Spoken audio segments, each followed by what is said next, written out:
time has come. It's time to kick this pig. In the dick. Oh, no. Who is this character? The Baron. The Baron. Files podcast. One of the most fantastic things you'll ever have in your entire life.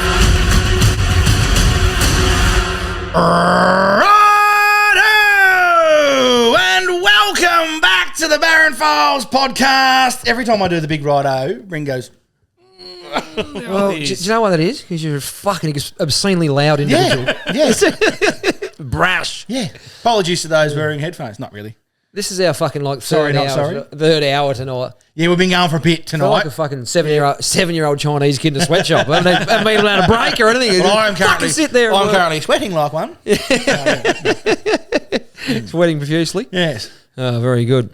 But so we're going to do a special. Very special. Yeah. Very special. I've actually been looking forward to this for a long time. Now, I suppose you say it's serious, but we'll have fun with it like we do. And obviously, we've got a esteemed good friend of ours here to share his story, I guess, which a lot of people probly wouldn't know, or especially a lot of the listeners. But a lot of the listeners wouldn't know because they don't even know who we fucking is. Yeah. Well, you just said before, you said, oh, do you reckon you remember? I said, well, it's your story. Fucking make it up. Yeah. I don't think fucking Goggles is going to ring up and say, nah, that's not how it went down. Well, we do have some listeners that will fucking ring in. If he says something wrong, they'll ring in and they'll say, well, I know that cunt. Coxie said did. Kenny Box will be listening to this for every mistake. You say, no. And Ken will want to come on. And synth. You say, no, that was a bit against South Burnie, not the tone. Fucking lying cunt. Just making shit up. So Petter's obviously had a lot of challenges when he was a lot younger. So walk us through, looks mate. Like that. Brynn, obviously Brynn's been on our last two episodes because we've sat here and filmed Smacked him out, and then we're going to do a special on his life. Well, he looks like a rock star in this room, mate. I think it's been a pretty impressive. I don't like to say the word journey. I don't like that word, but it's been a pretty impressive road. I think it's impressive. Incredibly impressive. Yeah, fucking hate. So, even, as I say, special. So, big family, mate. Sorry? Big family. Grew up in a big family. Loving family. Yeah, you'd often reference how good a childhood you had. I do. Yeah, I know. One of 4 kids, third in line, 2 older brothers and a younger sister, and lucky enough to have a pretty good relationship with that family, which not everyone gets that. No. So, mum and dad are still together after all these years, and a bit blessed by that. But I think we've all got a story, and the story's a bit easier when you've got a good support network around you, I reckon, when it gets a little tough. 100%. Absolutely, yeah. It's amazing how much, as you get older, you appreciate it more, don't you? Because as you say, you look around and think, fuck, but not everyone has this. I don't have That's that true. closeness. And it's that, I think when you've, and I know a lot of people don't have kids that are probably listening to this, but when you have kids, you realise how much your parents gave up for you. As you were growing up, you didn't appreciate that all. Not one bit. I was the worst, mate. You almost whinge about how tough life is, and then when you become a parent, you go, "Oh my goodness, God, it's so freaking easy." Yeah. Yes. And you remember little moments. Does that help you? I remember my dad worked away a lot, and I remember at one point we actually went up Sydney to see him. He would have been away for 5 or 6 weeks. Long time. I was probably 12 or 13. Yeah. And I remember we was leaving, coming home, and he was there for another couple of weeks, and my sister and my mum were a mess, and it popped in my head one day. I was thinking, fuck, I didn't think at the time anything of it, but that was quite a long time for us. Long time. Best 2 months. What's the longest you've been away from your kids? 4 days. Yeah. Probably. And that was a challenge, I can tell you. I got a few phone calls. Yeah. And that went quick for me because I was pissed for 3 of them. A bit different at home though, isn't it? And slept for one of them. Very different. But so obviously there's been a few bumps in the road, mate. So take us through the, I guess when your health journey started, high school, was that when it first? No, it was a bit after that. So I think as a youngster, and I was big into my sports, no superstar by any means, but absolutely no means whatsoever. Enjoyed playing a lot of different things. But I was down at the Burnie Dockers at the time playing footy. It was probably my main sport at the time, and Mick McGuan was coaching. Mick McGuan. I was there at the same time when Mick McGuan coached. Playing under 18s. And he's pulled me aside to do some one-on-one training because I was looking at running the wing for the seniors was his plan, and I couldn't, with work, I couldn't train with everyone else. So I was doing a bit of one-on-one with him. Anyway, as time went on and we're sort of ramping up the training, I wasn't getting fitter. I was getting worse. I was getting slower and struggling more and more with it. And I And at that age, when you're playing sport, you're about at your peak of your fitness, or about as good as it gets, I think, at 18. 18. Yeah. I think 18 Naturally- through to, naturally fit, 18 yeah. through to 26 is that's your peak Well, years. you've hit your height, your body's growing into itself, and you know what work ethic is, I suppose, at that age. And it wasn't getting any easier, so instead of playing in the seniors, I was playing resis, and not there's any shame in that, but and I was even going back and filling in the under 18s yes. as an 18-year-old. And what happened, I remember getting halfway, 2/3 of the way through a game down at Campbelltown, and I just went to the coach. I said, I just can't do this. I can't run it out. I'm just exhausted. I can't finish. And that's not me at all. And so I sat down and... Who was coaching at the time? Owen Johnson? It would have been Butch Deverill, I reckon. Oh, yeah, in under 18s. That Yeah. was it. Yep. Yeah, I think... That was he was under Bull 18s. Res- Bull was no, resis. Peter Templeton was resis, I think. Oh, right. Okay. And anyway, so yeah, I had to pull myself off. I've got to be careful how I word that. That was after the game. Not for the first time. During the game. And I sort of thought, I got home and I'd lost a shitload of weight by that point. When I say shitload, it was probably 6 or 7 kilos for no reason, like when I was training hard and doing the weights and doing all that sort of stuff. So we started going to the doctor. I had to give up the footy because I just couldn't do it anymore. I used to vomit every morning in the shower, and I thought it was just the heat getting to me. Didn't think anything of it, surprisingly, but obviously that attributed to the weight loss. Went to the doctor. Doctor couldn't figure out anything that was wrong with me, running me through different tests, taking all these things, blood tests, scans, all that sort of stuff. Other than vomiting every morning and losing the weight, I couldn't, and lack of energy, I couldn't really figure out much else that was wrong with me. I just remember the doctor saying, we know there's something wrong, we'll figure it out. One blood test did pick up that I had some sort of inflammation in my body.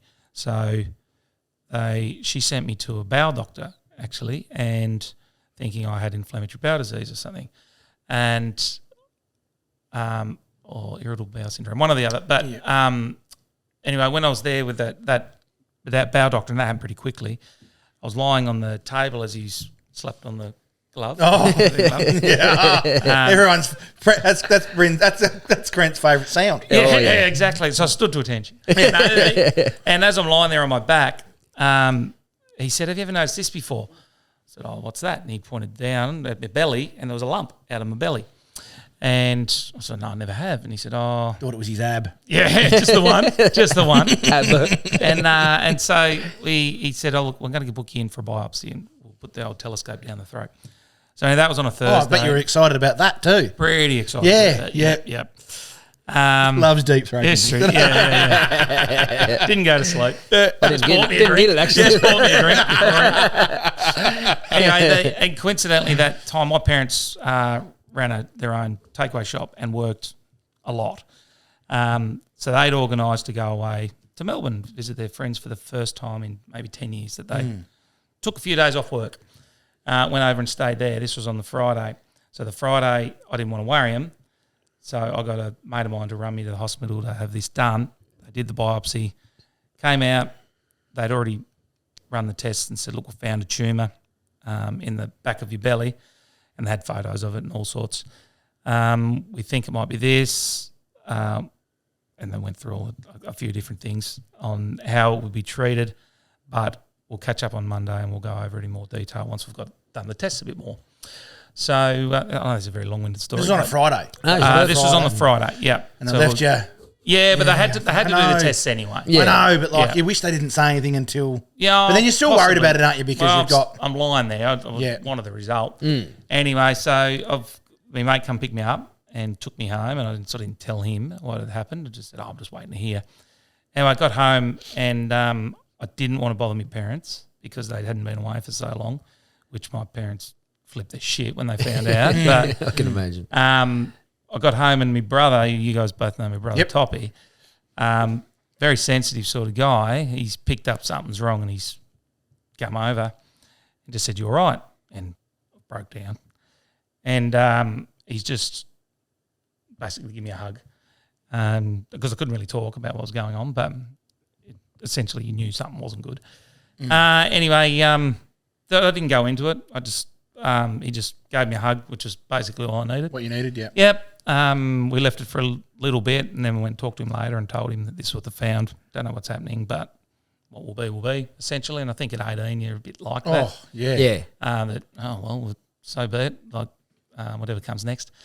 So then, yes, on Monday when Mum and Dad got home, I think I was going in the afternoon to get my results, or I'd gone that morning, and they told me that I had to go in for more tests, but we may have to cut open to cut the thing out, to cut it out. It could be chemotherapy, it could be radiation, because it's likely to be cancerous, but they're not sure until they do the. But because of the size of it, the growth was quite big.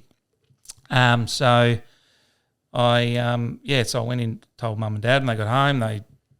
Mother scolded the hell out of me for not calling her earlier, and she would have flown home. And I said, but for no reason, blah, blah, blah, all those things. It's not going to help. No, but it wouldn't have helped the situation. If it were my kids, I get it. You would. Yeah, 100%. But you don't realise then it's that taking things for granted, I didn't isn't want it? They hadn't been for such a long time. But anyway, so I went and had the biopsy done. They then diagnosed it as what's called non-Hodgkin's lymphoma. Now, Hodgkin's is the doctor that discovered this lymphoma thing. Yep.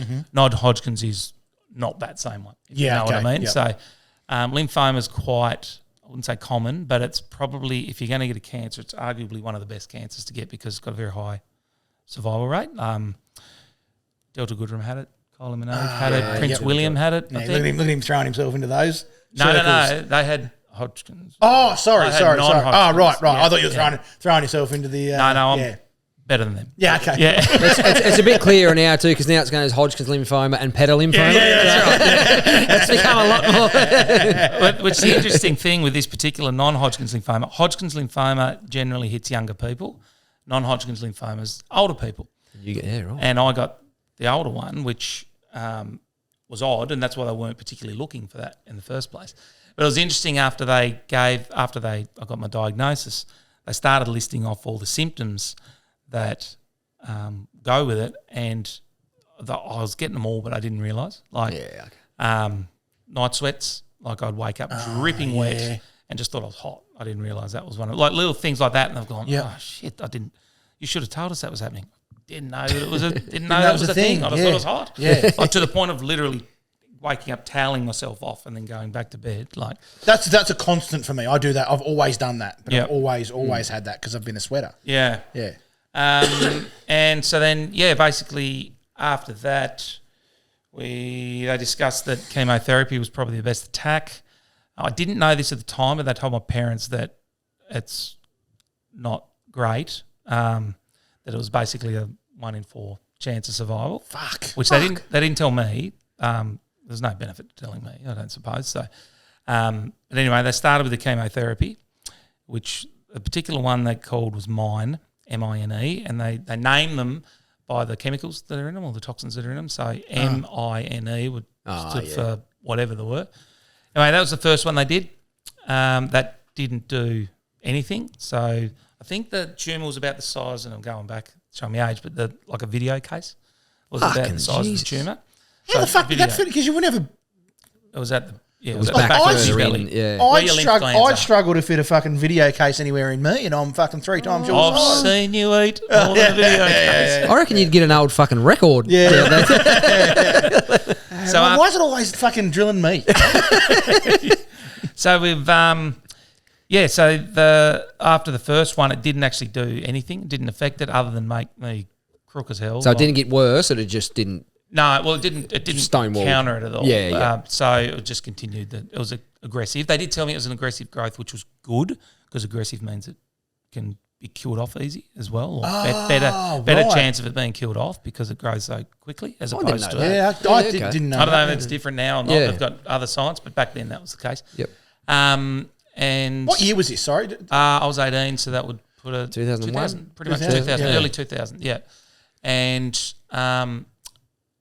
so after that, they put me on a thing called CHOP, which is CHOP, which was the chemicals they used, and that worked really well. But I felt shit, but I felt a lot shitter after they pump your body full of toxic shit. Yeah. And I don't know how well you know how all that treatment works, but it attacks the fast-growing things in your body.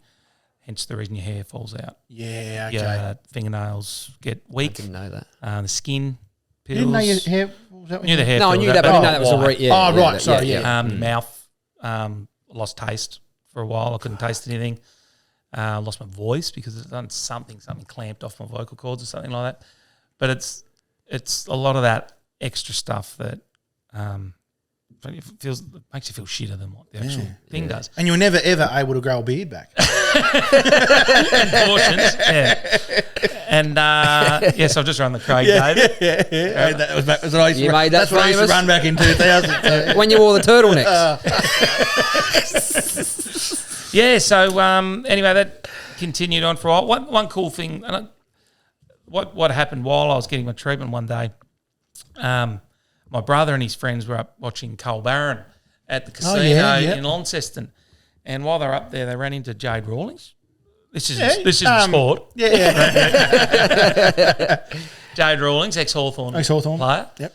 From Tasmania. Well, I think when he was playing, at that time, he was the youngest ever player to play a statewide league senior game in Tasmania. That was Brady, I'm pretty sure. It was Brady. Sorry, His younger yes. brother, yep. Right, okay. So, yeah, Jade played with the Hawks and anyway, got talking to my brother and he said, my brother's currently fighting cancer in Burnie. He said, we're going past that way. We'll swing in and see him. So I'm sitting in there getting me chemo one day and in comes this, because they're huge. Yeah, you don't realise how tall they are. Always, yeah. Yeah. And he was a key position player. So he was a big He was dude. big, yeah. Walked in, I wasn't expecting to see him. And so whoever was there, my brother or whoever's gone, do you know who it is? And I said, no, and I'm a bit dopey as well at the time. And then they said, it's Jade. And I went, Rawlings. Anyway, so him and a couple of the other players have called in, dropped off some merch, signed some stuff, hung out with me and done a bit, which was pretty cool. Because things are pretty shit at that point. I lost 26 kilos off. I was 86 and I dropped to 60 while I was going through my treatment, which is a fair chunk. When you're not very big, you should have become a jockey. Yeah, looked into it. Yeah. Looked into it. Yeah. Too tall. So yeah, the what happens is the absolute carnage that your body goes through. You couldn't keep food in. Actually, trying to put weight on, I'd got my oncologist told me to take up pot to give me munchies. Oh yeah, so that I'd eat Fuck. more. That wasn't me. I'd never tried it. I just didn't want to. Still didn't, not even edibles. I didn't have gummies back then. I don't even know. But they used to have the cookies though. Still, Yeah, possibly, but that never sort of didn't probably go down that track. I hadn't even had a cigarette at that. Actually, I had one cigarette on my 18th birthday at that point. Did you? Never even knew you did that. Mum told I me. remember your 18th birthday too. Mum told me if I get to my 18th without having a smoke, she'd give me $500. So I was a money hungry little bugger. He was on heroin though, but no smokes. Found the ice pipe under your bed. Fine print. So I wasn't real keen on trying the pot thing, but what I'd do, because they were trying to fatten me up, I'd wake up I was in the hospital for a fair bit of the time. I'd wake up in the morning, there'd be a sausage to try and put some weight on. I was going to ask if you had some sort of supplement. So they'd have that there. As I woke up, I opened my eyes and there's that sitting there. Then at 8 o'clock, they'd turn up with eggs and bacon and toast. And then at 10 o'clock, they'd turn up with pies and sausage rolls. And then at 12 o'clock, you'd have steak and veggies. I just couldn't eat it. Then a dim sims and chips in the middle of the afternoon. And then it was just constant food trying to fatten me out. And I couldn't eat it. So I just put it on a plate because I had a special room because I was there for a long time. They did warn me when they went in there. A lot of people tell you that their family members have passed away in this room. This doesn't mean you're going to pass away. It's because you're with us for a while and we want to make it comfortable. So I'd had the air bed and a couch that could fold out so people could stay with me, and I had my own fridge and stuff. Yep. Lovely place. You should look into it. Might not. So then I'd all the food that had come, I'd stick her in the fridge, and then when people would come and visit me, I'd give it to them. Yeah, some dimmies in there, whack them in the microwave. Away you go. So Coxie was a regular visitor. actually, One or two. to be fair, Coxie lived in Strawn at the time, and he would make trips up, especially to see me in hospital.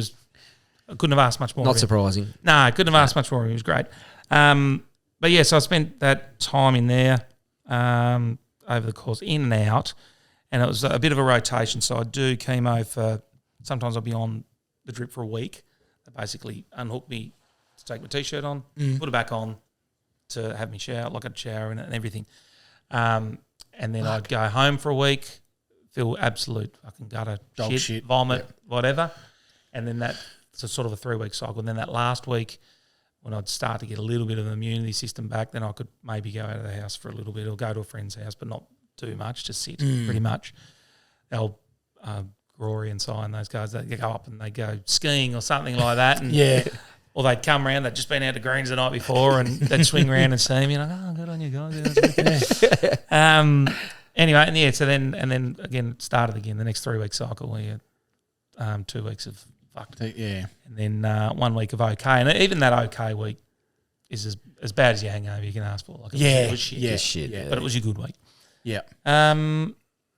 So then after that, what it does do in hindsight, and I know it sounds stupid, but the fact I'm still here, I mean, is good, but it was almost a bit of a blessing because I know it sounds cliched, but you dead set change your perspective on shit. Yeah. I was going to ask how much of a perspective has it changed on you? Like you don't sweat the small stuff. Yeah. And you've known me a long time now, Yeah. and I'm that guy that if it's who cares? Like, it's not that true. big of a deal.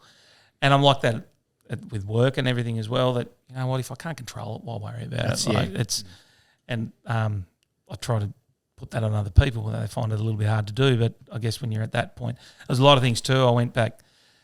I was a smart ass in school. I was not a bully, but I used my words sometimes not good. Yeah. I didn't use all that good word. That goodest. Thank you for that live demonstration, Brynn.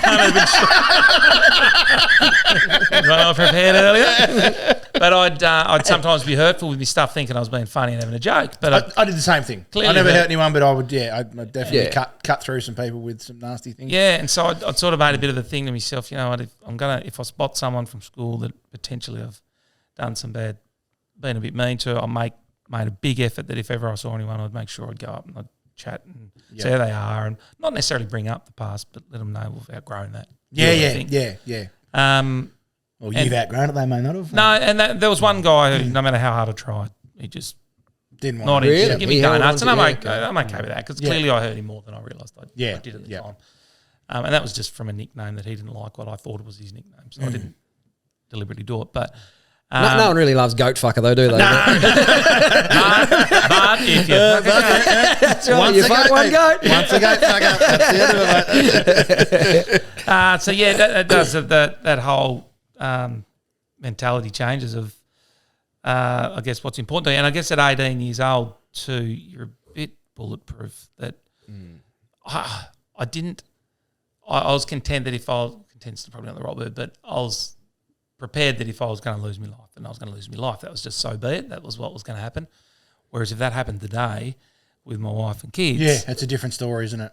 it would be horrific news, and I'd do everything. Well, you do everything anyway, but got more to lose at that age, and I guess it's more serious now. But so that was actually what you just touched on. That was my next question. So one thing I always think about you have an incredible zest for life that I've always admired. You're genuinely, not just because of this moment, you're genuinely one of my favourite people to be around, I think. And you did, I was going to ask you, did it shape you so much that you do have that live in the moment thing? Like anytime there's a shindig on, Petter's the one to run around organise, we'll have a punters club. Everyone chucking $50, we'll do this. You know, having something on. And if someone else goes through a hard time, I know you've done things for friends and organised it as well. Like, as I said, I've admired your zest for life, and I'm really impressed to hear that you think what you went through shaped that. 100%. Like it was a big part of, 100%. So I knew who you were. We were friends kind of when you were going through that. We probably weren't best friends though. No, we were probably a bit later on we became friends. But as long as I've known Brynn, he's always been the guy that we go to organise the punters club, organise the trip that we're going. I think you were one of the main organiser of my Bucks trip. Yep. I think Rob helped you. Rob was my best man. Which probably one is still the probably.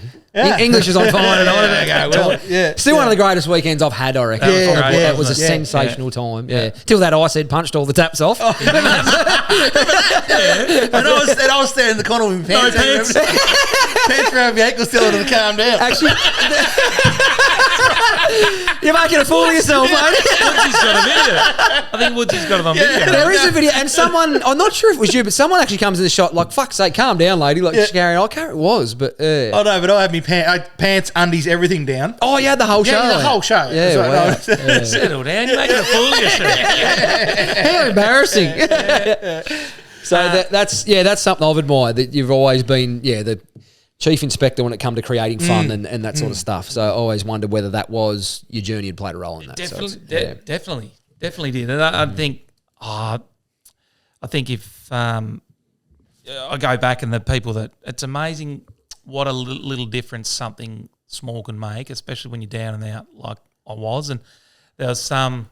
It's like down and out, like I'd give it up, I hope, if you know what I mean. But when you just really, it was rock bottom as you could probably be, like to the point where I had at my parents' house, my bedroom was downstairs. We'd moved everything upstairs because I was too cooked to go up and down the stairs too often. So I was sleeping in the lounge room, and just it was tough going.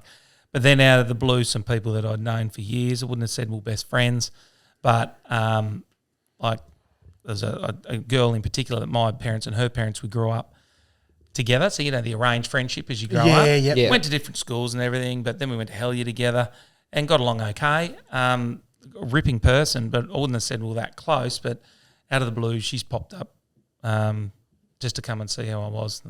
Just little things like that where I go, how nice is that someone's thinking of me.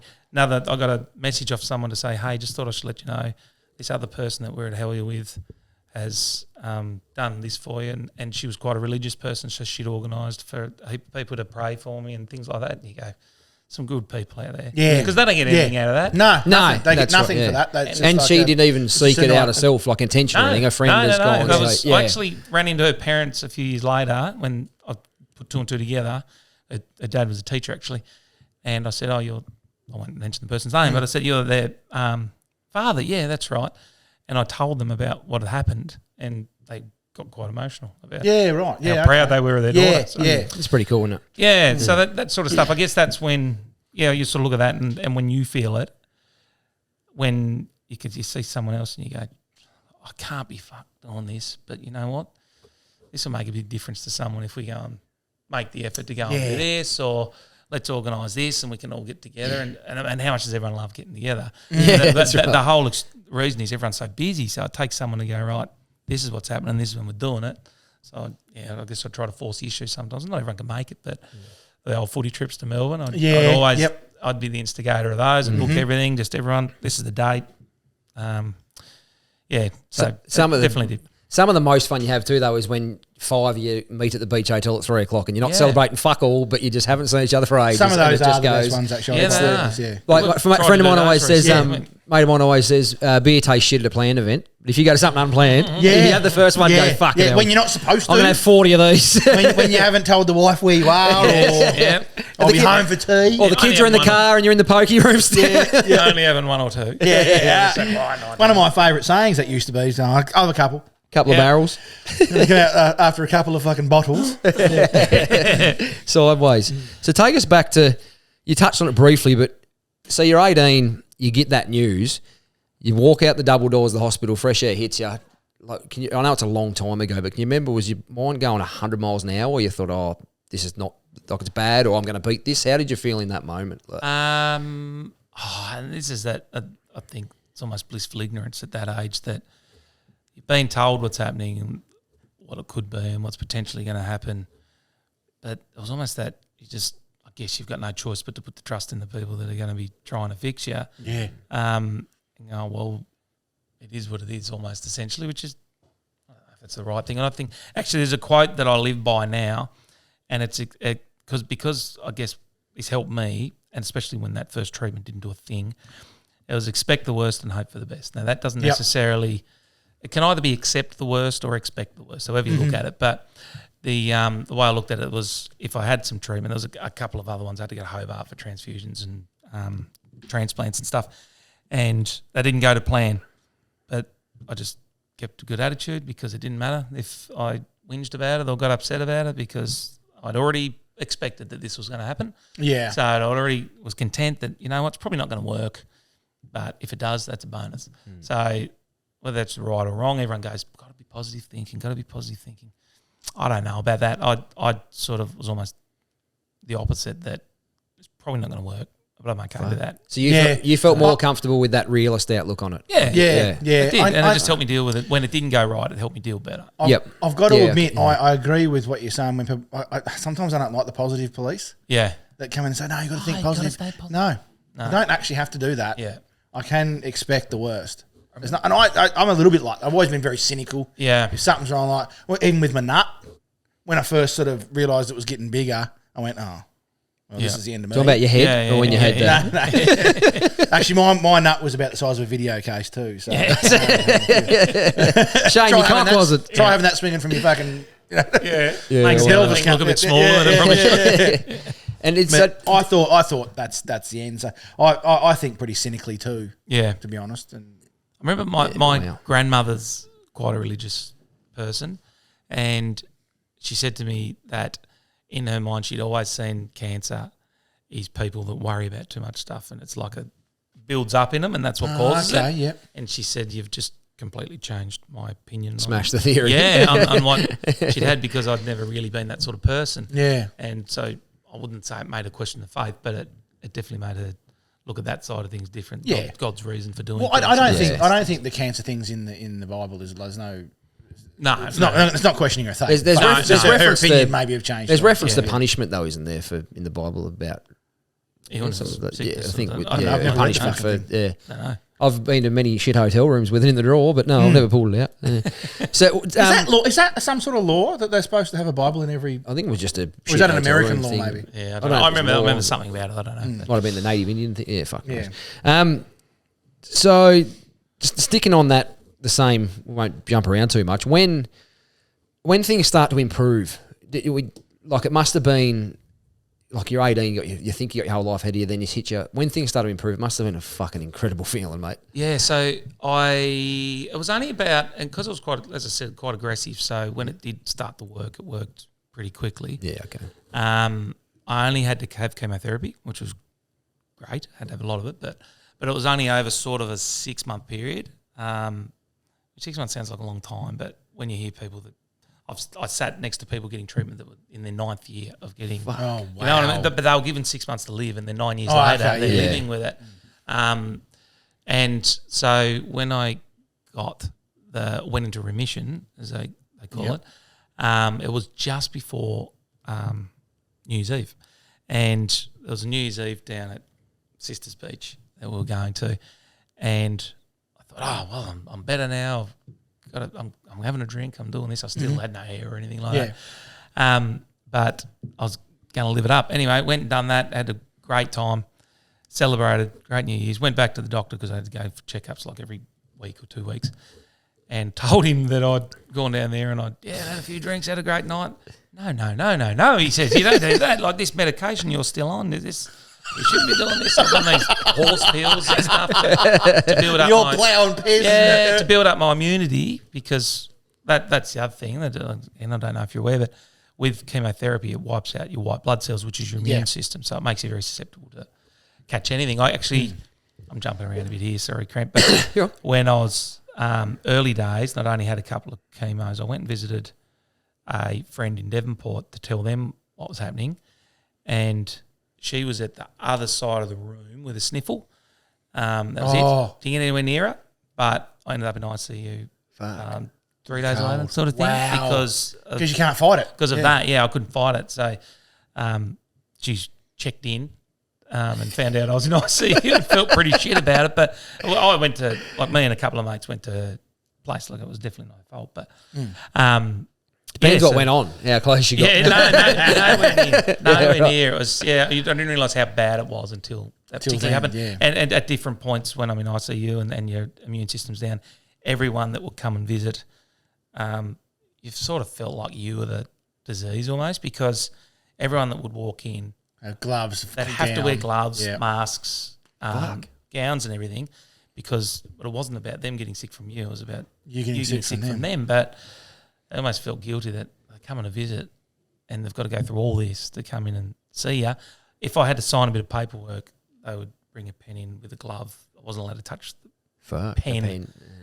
Without a glove on and things like that. So How long was that period? Well, that was on and off. So it was after I'd have the big hits came out, but the couple of the ICU ones that probably happened 2 or 3 times where I'd pick up a little bug.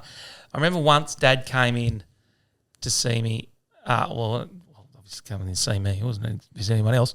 Yeah. And he walked in the room and I looked at him because I had this thumping headache because I'd picked up something, and I actually couldn't make him out. I could see out here, out peripheral vision, but I couldn't see directly in front of me. And I'm going, who's that? And he thought you had Alzheimer's or something. Yeah, or I was just blind. Yeah. Like he's knocked him about, and I've said before about how much your parents do for you. I woke up one day and Mum's at the end of the bed crying, and I said, "What's wrong?" Thinking, they've come in and given news or something, and she just said, "I'd take it away if I could take it away and go through it myself. I would." Yeah, I know, but what you're doing is fantastic. This is all I need, and blah blah blah. But the importance of having that family network about you, I don't know how anyone could deal with that. No, and I was about to say the same. Like, honestly, if it's your own kid, we've all got kids now. Yeah. So if anything happened to one of mine, I'd take what Evie's got away. If Of course I could. you would. You know what I mean? Like, and you just, but we can't. So, No, you try to make it as easy as possible. But so that was a bit of a one of those shit moments when you sort of go, how are they dealing with it as well? Here I am, for obvious reasons, concerned about yourself. Of course you are. I guess the negative impact it has on people around you as well. Yeah. Mum had to quit working at the shop to look after me, which meant Dad had to quit his other job to work at the shop and look after the shop. Because they owned their own business, which was not a gold mine by any means, Mum got $32 a fortnight carers allowance to look after me. So which was just all 32 of them. Yeah, just a token. Yeah, that's a fucking. You might as well. Yeah, that's a 5 cent. Jamming tip. up your ass. That's a 5 cent tip, isn't it? Yeah. So which was a bit of a slap in the face, but could you imagine? I just want to. Sorry, I want to touch on that. Could you imagine being the person over the phone? I know. Telling them you're entitled to $32 a fortnight. It's not their decision though. That's I know. But they cop it. They're on the fucking front line. They get angry at them. They've got boxes ticked and above the line, below the line, wherever it sits. But because it's your own business and you can manipulate the numbers. Yeah, that's what it was. But anyway, so that put a lot of financial pressure on the family as well. Still, everyone. I think at the point everyone still lived at home. Maybe Carl had moved out by that point, but so they're still supporting 3 kids with the one income. And like we've talked about before, once you become accustomed to a certain lifestyle to then roll back, you just lose that second wage. Yeah, that's right. It's right. Tough to do. It's a big part. Tough pill to swallow. Yeah.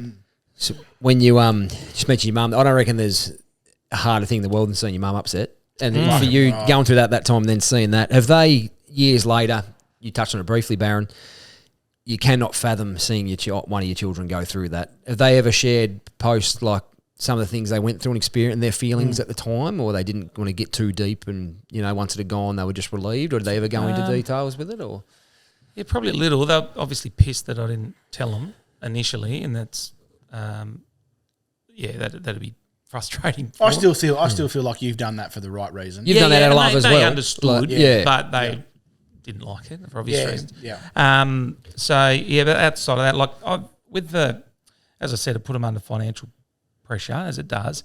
I've always felt guilty because of it. And I know no one will ever say you should feel guilty. Yeah. But you can't help but do it. And so as the years have gone on, I've taken Dad to the footy in Melbourne a couple of times, and I remember vividly we were at. I had a dream one night. It was my grandfather had just recently passed away, and we're walking along behind Mum and Dad's shop, and my grandfather said to me, he goes, one of my regrets in life, and I just woke up at that point, right?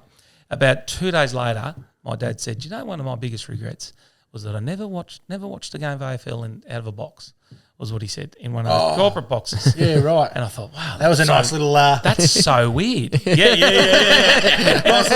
nice little lure to throw out at your son, isn't it? Who's suddenly come into a lot of money. And so I thought, all right, I'll bank that. And anyway, so I've taken him to the footy a couple of times and got in the box, and I said that it was because he'd said that, and now I always want to do something do stuff for them because of what's happened. And took Mum on a cruise. Just the 2 of us went and done a cruise together there 2 years ago, I think, which a lot of people probably wouldn't go with just mum and do that sort of stuff, but it was great. I think I would. Yeah, if I got the opportunity. But you're right, a lot. Yeah. Fuck no. And so, I would absolutely do it. Yeah, so just the two of us went and done that, and every time I say, I just like to do stuff for you because everything you gave up for me, don't be so ridiculous, that sort of thing.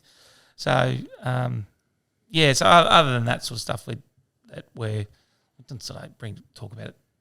What happened, but there was a bit of, there was a story in the Advocate about what they were doing with me was new. Like it was almost some of that stuff was groundbreaking. It was trial stuff. Tapping the table.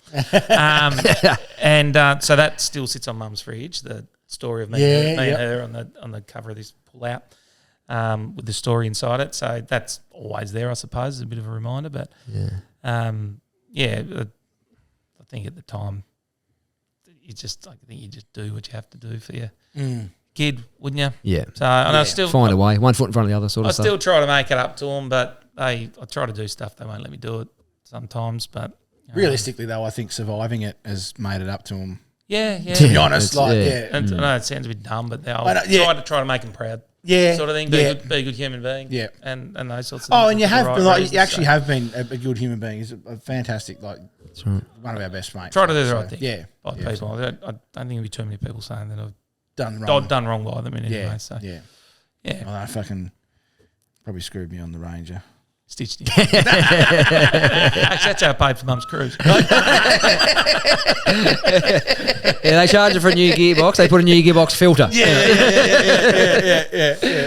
While we're on the topic of family, I just want to I think I've got this right, but I remember sitting in someone's backyard at a glass table one day at about 3 o'clock in the morning with you, and you mentioned that there was a time where you were told. And obviously now you're an incredibly devoted dad, and it's pretty, one of the people that you think, geez, you spend so much time with his kids, he's an incredible father. But were you told at one point that may be unlikely, fathering kids naturally? Absolutely. Yeah. So I went. You were told beforehand, weren't you? Yeah, they told, as I was about to go into my chemo that this will more than likely make you sterile. So I was given the option to go on. Went into a cut. Mum and Dad just standing there for that conversation. And so I had to go to Launceston and done that. I had to go to fucking Hobart when I did it. Did you? Yeah, they didn't have enough storage for yours, I don't reckon.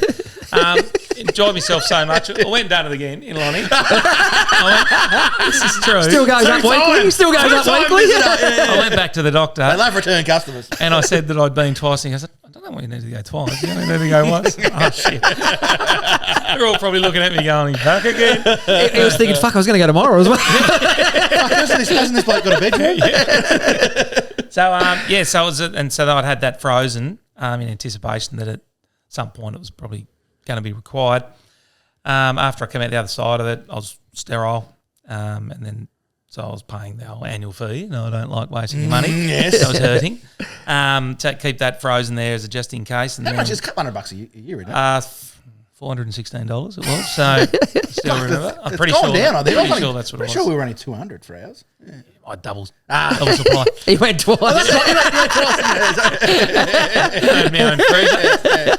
And anyway, so then as time went on, I'd have to go for.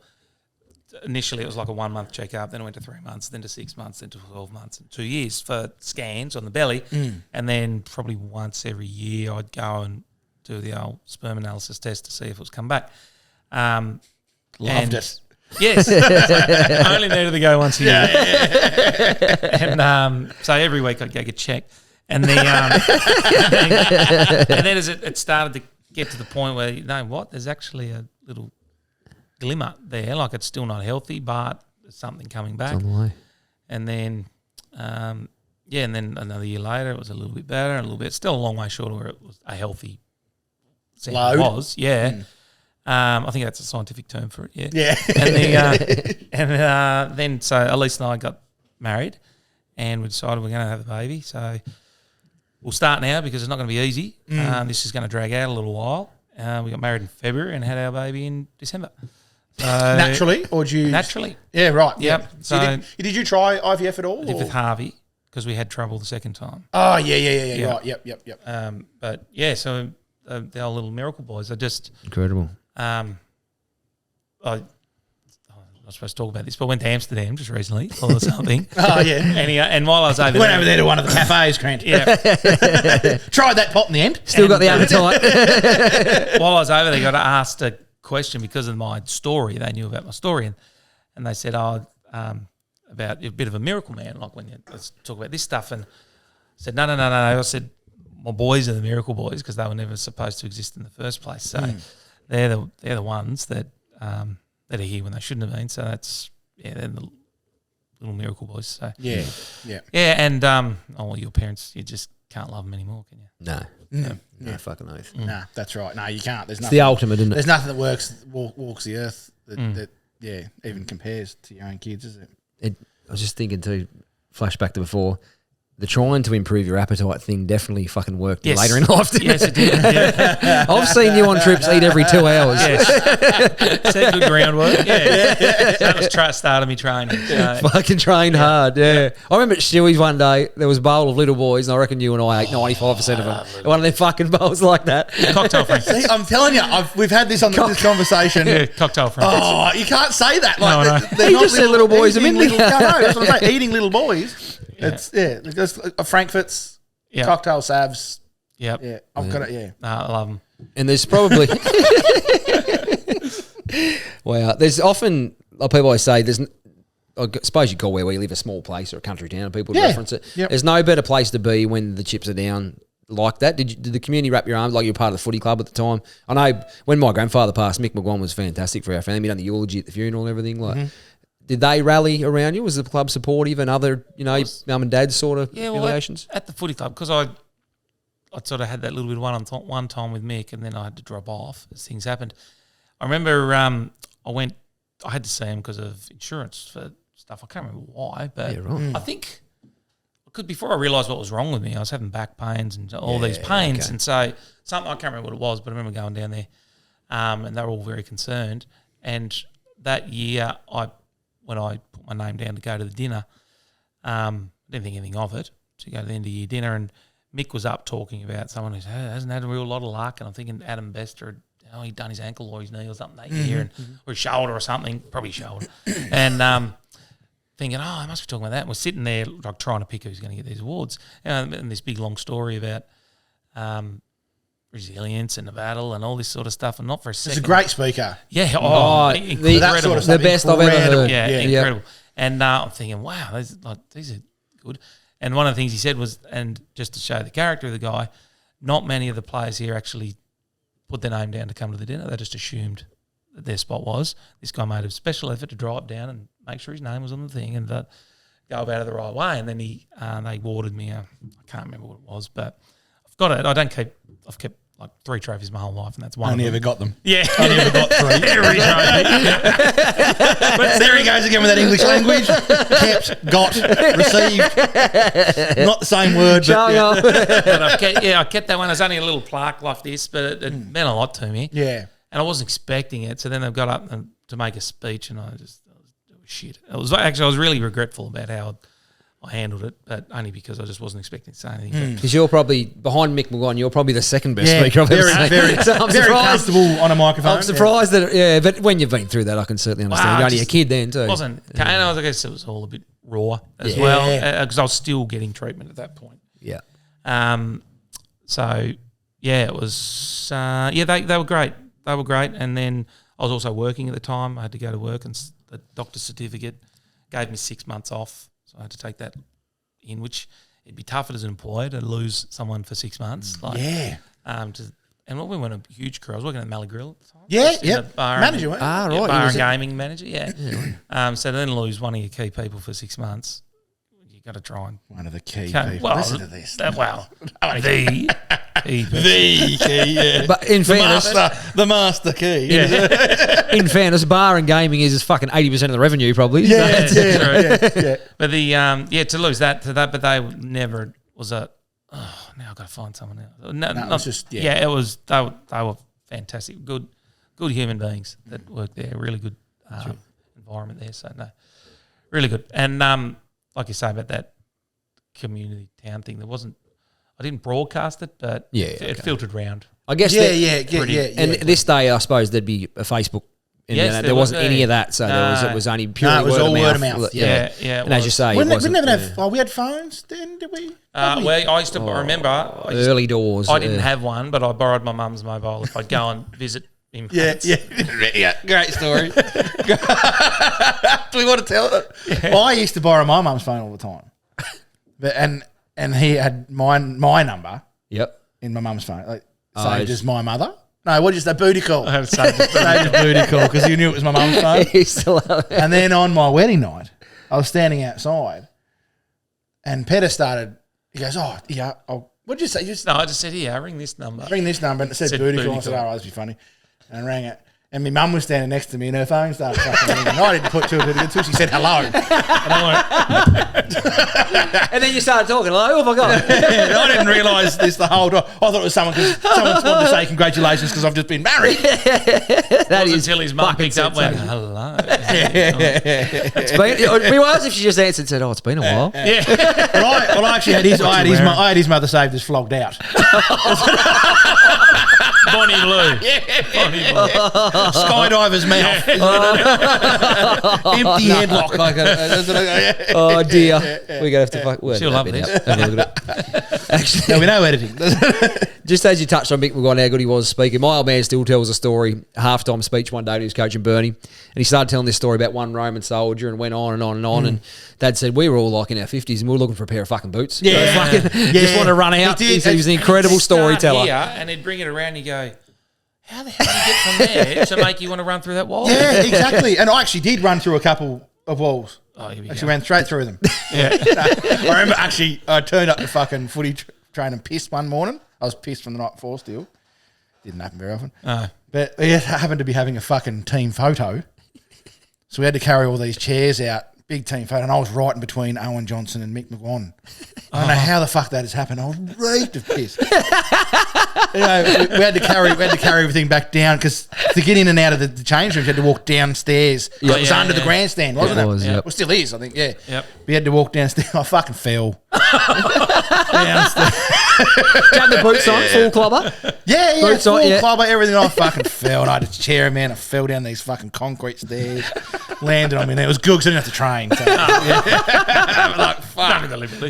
Things you do to get out of it. Just dove down there. Oh, this bloke didn't want to have a year off football, so he's I've got Don't put me on Feeling the ball. tired. I can't be fucked. Slip didn't me want to off. play fullback. I'll just stay back here, loose man back. Oh, wow. And so moving along, let's skip a little bit, I guess. We'll start on the health journey. So recently, or more recently, you had a bit of a scare again. I did. So Just when it wasn't enough. Life just wants him, doesn't it? It's coming for you. basically immortal. The Grim Reaper.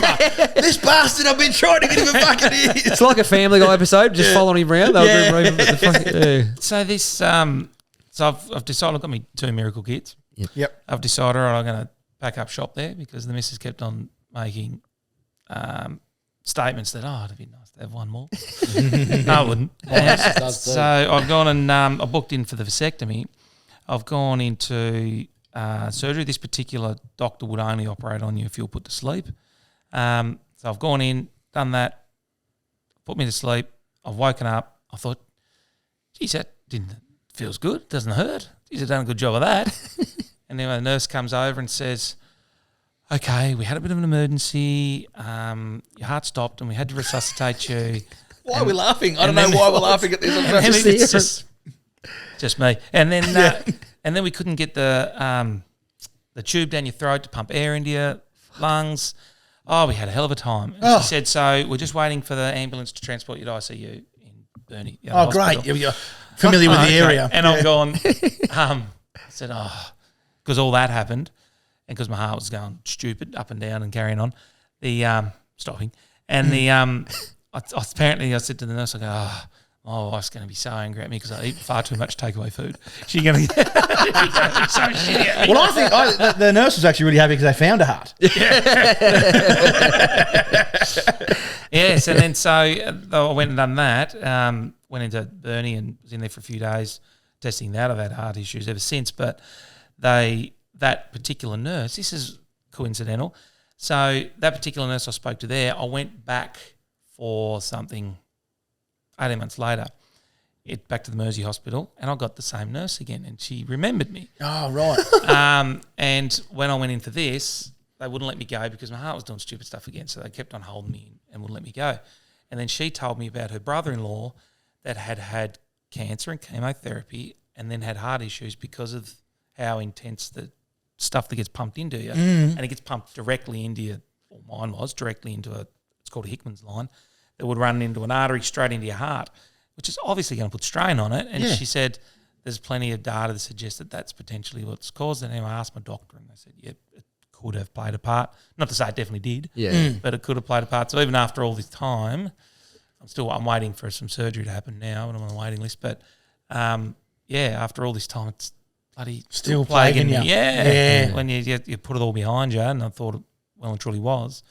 But that's popped up. So the gift that keeps on giving. Yeah, I suppose. So, the big C. Yeah, don't recommend it. No. So when you because you played a lot of sport, so in your say mid-20s and you're playing sport, did you feel like you ever got back to 100%? Definitely not. Definitely, yeah, I actually remember that speech that I made when I got the thing was, I'll be back sort of thing. And I had every intention of it. That once I got better, I was going to get trained and I was going to go back to the Dockers because they were fantastic for me and I really enjoyed my time there. As did I played a lot But of games. but then I went to pre-season and I tried and I just couldn't do it. I just couldn't do it no matter how much I tried. And then so I went back and just played social footy in country league with a couple of mates and loved it as well. That was good. So enjoyed my time there. Probably befriended your brother. Probably got closer to Probably your brother. That's how we all got really close, Yeah, wasn't it? Because obviously I was still best friends with Cade and Nathan. Yeah. And and then I ended up Agar, there was a fair Glory. Well, no, we met them all through. Yeah. Met them all through Yeoman pretty much. Yes, I mean you got we're arch enemies. yeah, or Parklands. Parklands Bernie Blues, High. Barkley and although we actually couple did, of we actually years. did a few, like when I was in Parties grade and stuff. 10. We had some parties. You guys used to come in. We got along. There was a little bit of I fucking. used to crash your parties. Yeah, they used to come and crash our parties. I was like, these fucking cunts. But they weren't too bad. They weren't fucking nasty cunts when they come around. No, that's Yeah, right. and this has been said before. He'll treat you the same on day one as he would treat you after Yes. 20 years. And on day one, he's a lot to take. Yeah, Like, he's a lot to absorb. And I thought, who's this bloke? I don't know how I feel about it. I don't know how I feel about this bloke. Yeah. Everyone's going, no, he's a ripper. And I go, oh, geez, I don't know. He's a bit full on. And to this day, he is. Still full on. 100%. Yeah. Still full on. You but- said that and normally. a ripper. Yeah, and a ripper. Yeah. But Nathan and Stewie and all that would have instantly said, "Oh, you fucking know, this is just what he is. We've been putting up with fucking years. Your turn, cunt. Does not improve. I'm expected to wind down. He can sleep on your fucking garage floor tonight." I think that's a good thing though that I do that.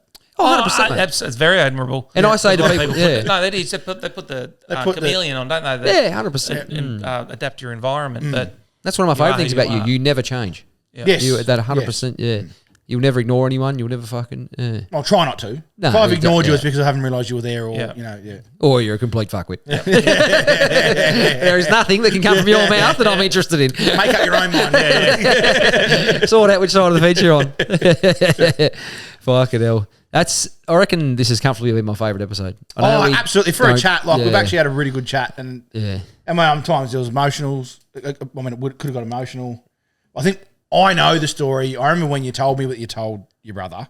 yeah. I got really emotional when you told me the story the first time. Actually, I don't know if you remember, you were there, but I spoke at his wedding and I talked about him and the Yes. different things, and I referred him to the mother hen or something like Yes, that, and being such that was when it was. and That's being exactly such when it was. a yeah. caring guy that he is, and I still remember that. But and he's been that forever. And it's I think when someone just knows the right shit to do at the right time, that's an Yeah, important. yeah. That's a pretty Pretty good trait to have. Yeah, it is. That Yeah. he didn't press me for info. He just He did what he needed. Just he put his did arm what you around me. needed at the Yeah, time. yeah. Yeah. Did Put they his really arm say around. anything? no. He just He actually didn't. No. He might have just said, "Yeah, okay," or something like that, and I sort of put my head down, and he just come put his arms around me, and yeah, that was what I needed. So, That's when it was, and I remember that. But I've had the conversation with you and Ryan as well about it Yeah. another time. But I remember at the wedding, you told that was a speech, and that was when I got emotional. And I think everyone else in the room got quite emotional about that. Yeah, as they But do. then, I mean, but that wasn't the main event of the evening, though, was it, Crint? Was it, Crint? No, it certainly wasn't. No, it wasn't. The Because someone found a guitar out the back, and there was only one bloke in the room that could play it, Crint. A bit of MILF Hunter, or No, I didn't know. Well, actually, Felicia at the time, who the lady that he married, as soon as the guitar came out, she said, "Happy, sit down." and shut the fuck up. No, she wrote a song for him Oh, for their wedding. So cool. Actually, I remember. I wasn't there, obviously, but I remember you. Remember you telling that story. This is our day. It was called. And you did somebody. The Somebody wedding kill me, singer. please? What's the wedding singer? Somebody kill me.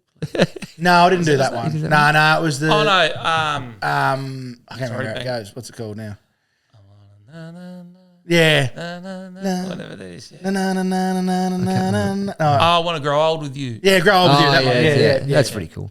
Yeah, It's so cool. I sang that song and When you touch on families, well, I had a fair few moments. You know, when I was teenage, I was upset, but it was usually because of what my brother had done to me. the Not life for I me. fucking Not led. for me. Yeah. And if I thought he was going to hug me and try and console me, it was probably just another right hook. Yeah. Like he'd raise the arm and fucking. I tell people all the time, my brother fucking hated me till I was 17. Yeah. Then he started to like me because I could drive. Yeah. And then I turned 18 and he started to fucking love me because I could drink with him. But we had a really tough 16-year period leading into It was those a two tough fucking 16-year moments. apprenticeship. Not many people were keen for a Sunday afternoon session at the top of the town, but I'd be fucking hand up. I was available.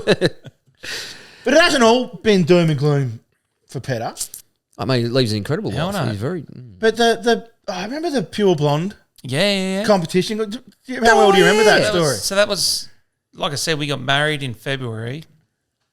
At our wedding, we put on Pure Blonde as the drink, the beer of choice, much to some people's disgust. Did not have any of it. I didn't have one of them. My drop of choice. That was my drop of choice at the time. And Very at the time, popular. there was a competition, Quest for Cash, and they had map pieces in it. And In each carton, wasn't In each it? carton, one map piece in each carton. And if you put 4 together, you enter in, blah, blah, blah. Woke up the next morning afterwards, and the people that had served our grog had kept all the map pieces for me. I've opened up, I've got a full map. Sweet, I'll go chuck it in. Enter it in. It sort of came up, yes, you've got 4 map pieces. Congratulations, you've entered in or something In like the that. And draw I or thought, something, yeah. okay, that's it. Jump on the plane to Vegas for our honeymoon, and they're ringing me. I'm getting a phone call from a mainland number over there. I'm thinking it's work-related, so I thought, nah, I'm on my honeymoon, not going to answer it. Anyway, after 3 or 4 days, same number ringing me. I thought, okay, it's clearly they want to talk to me. So I've picked it up. You've been selected. You need to pick someone to do it with you, but we'll fly you to Melbourne, and you go on an orientation course to pick up crystals on this. No, orienteering. was the right Orienteering, word. sorry. Yep, orienteering course. Yeah, they weren't taking you through a site orientation. pointing Oh, out. that's good. This is where the emergency exit is. And we had to go up a mountainside in the Cathedral Range, as it's called, and pick up crystals with all these clues on the way up. I said, okay, it sounds pretty cool. And they said, so first prize is $90,000 and second prize is $10,000. So straight up, minimum 10K. So I've gone, and that's what I said. I said, so have I won $10,000? And she goes, oh, but you could win 90. No. I said, I've won 10 though, have I? Well, yeah, you've won at least 10.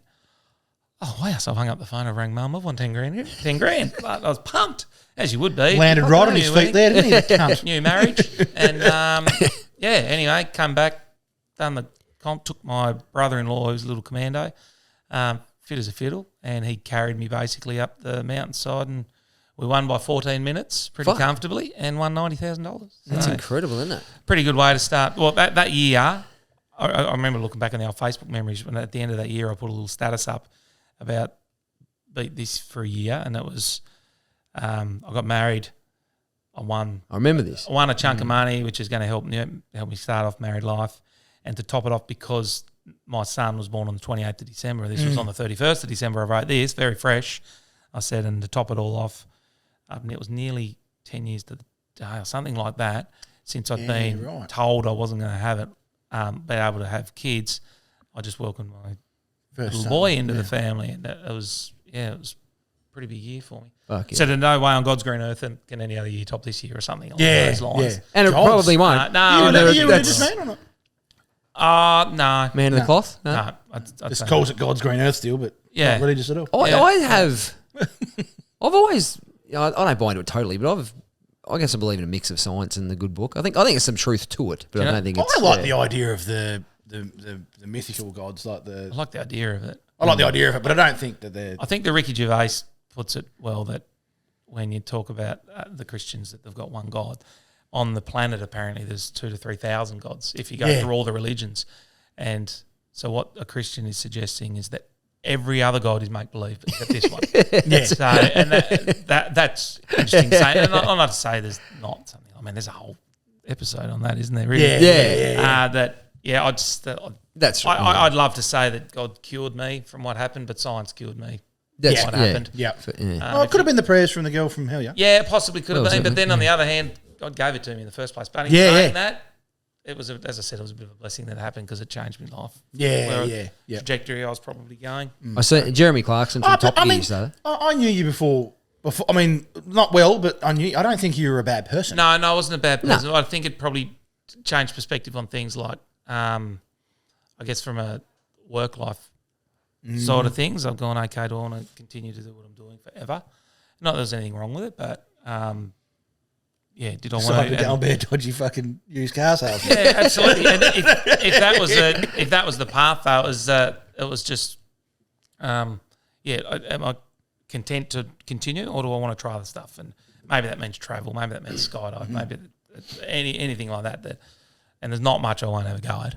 Yeah, at those sorts of things. So and like I said, the whole not sweating the small stuff, and also realising how much your actions can impact other people in a positive or a negative way. Yeah, probably came from that as well. So that's a good lesson to learn. That's pretty cool. That's probably one of the best lessons to learn is your actions actually can. Every action has a reaction. Yes, it does. It can actually affect someone either way. If you dismiss something as nothing, something that you think's nothing. Yeah, even to the point like a sly comment a throwaway comment online. Yeah. I try to. You know better than anyone. I try. I get a lot of them. Yeah. Most of them I can sleep because every now and then you'll get one. You'll just go, why? Yeah. Why'd you need to do that? Why'd you fuck me day? Like, you could have just scrolled on. Like, and it can be that simple. So, like, exactly right. Yeah. I do like the I do think there was some sort of divine intervention with the 90 grand though. I reckon he's either saying, I fucked you up fucking deserve this. You've had a tough run, or he's thinking, I just watched that wedding. Fuck, she looks expensive. This week. He needs a bit of a fucking leg up on this one. Probably the latter. He's hit a nail on there. Caviar and the toast points and the cucumber sangers, and I thought, oh Jesus Christ, this is going to be a fucking 90 grand. Will be a piss in the ocean, but it's something. It's a fucking start. Probably right, but like I say, we've all got a story. There's ups and downs, but. Everything that happens shapes us in some way, shape or form, doesn't it? Incredible. It certainly does. This has been brilliant, mate. Thank you very much for sharing. I from early days, I always wanted to do this episode. It was one of the first things I thought. We always talk about getting guests on, and this was always probably the first thing in my head. So thank you for coming and sharing, and it's incredible. I think I'm looking forward to sharing this with people. I haven't been huge on, I guess, putting out there that we do this. So it's not. I'm probably not as comfortable as you are probably in the social media space, but I can't wait to share this and so people go and fucking listen to this. Because this is it's an incredible hour that you will learn a lot. Absolutely, and I want to do more of these ones as well. Like, in addition to our normal episodes, the shit sport and the reasonably okay listenable to normal episodes when there's no sport in them. But it's hard down here in Tassie. There's not a lot of. Well, you'd be surprised. There's more stories than you think. I reckon if you deep dive with people, you'd get a real shock. When you get to know people and you hear the story, a lot of them don't tell everyone. No, don't advertise. I won't talk about it because it's personal, but not me, but someone else. One of their, I'd mentioned something to someone the other day and they had no idea about this background on this particular person, but they've judged them. And I said, if only you knew that what's got them to this position. Like everyone's got a different path, haven't they? Yeah. Fucking oath. And they don't always carve their own path. It's what that's thrust into it, like you were. So, yeah. 100%. Cool. That's magic, mate. Thank you very much. Thank you very much. Thanks for having me, gents. No worries. Same time next week. Righto, legends. Thanks for listening to episode 107. A special Brynn Petterwood. Don't forget to follow us on our Facebook, Instagram, TikTok, YouTube, and of course our Patreon. If you want to watch the full episode, obviously, of this special, it'll be on our Patreon. Come and find us, like, comment, all the things. Love you all. Goodbye.